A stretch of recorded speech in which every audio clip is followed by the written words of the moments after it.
Well, good morning. It's Monday, December the 21st, the first day of winter, which in Southern California generally means 80-degree weather. One of the best parts of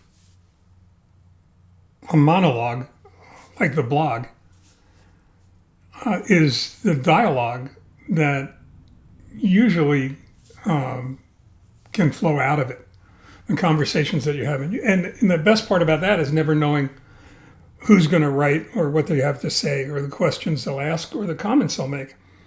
And that's kind of what happened here. I had written a blog about the inequality of treating everyone equal on the misfirebook.com site. And that was picked up by an old friend of mine, a colleague, who shared a story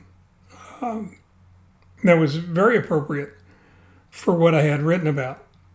And again, that was the risk you take when you treat everyone equally, because everyone's not equal. We all have equal opportunities, or at least we should, but we don't always have equal abilities, and that makes a big difference. In any case, that led me to think about something that we did at the shop. Once I realized that there was a certain level of inequality in treating everyone equal. And once I recognized that, I realized how important it was to differentiate customers because of the Pareto principle, frankly, the 80-20 rule. Because we realized very early on that 20% of our clients were providing 80% of our revenue stream. And another 20% of our clients were providing us with 80% of our aggravation. And it became really important to try and figure out a way to balance all of that so it made sense. And it wasn't self-destructive. What we did is we came up with the idea of breaking all the potential people that had an opportunity to take advantage of the products and services that we were making available to our community into three groups. The first group was easy to discern. It was the motoring public in general, anybody with a car or a truck, that needed automotive maintenance, service, or repair. And that was the largest group, and it was the least discerning group generally. It at least had the potential to be the least discerning. So was anybody with a broken car or truck, or a car or truck that needed service, maintenance, or repair. Well, the second group then became obvious. They were customers. They were the people that made that great leap of faith and decided to give your enterprise, your company, a chance to serve them, an opportunity. But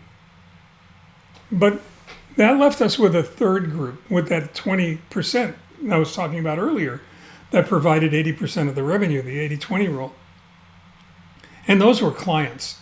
And I always found it interesting that certain professions referred to the people who patronized them as clients rather than customers. It seemed to have an implied elegance to it in a way.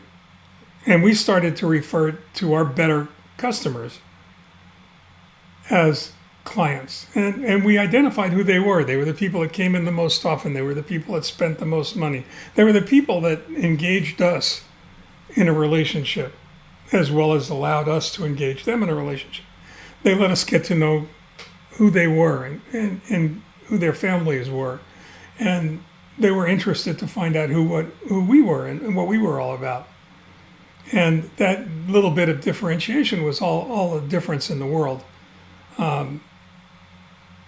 If the focus of business is finding and keeping customers, the right kind of customers, the best kind of customers, then certainly the purpose of business was identifying members of the motoring public that would make good customers, and then taking those good customers and turning them into clients.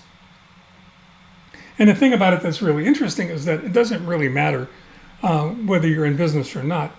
I believe with an almost perfect faith that the same holds true for any kind of a relationship that you're in, personal or professional.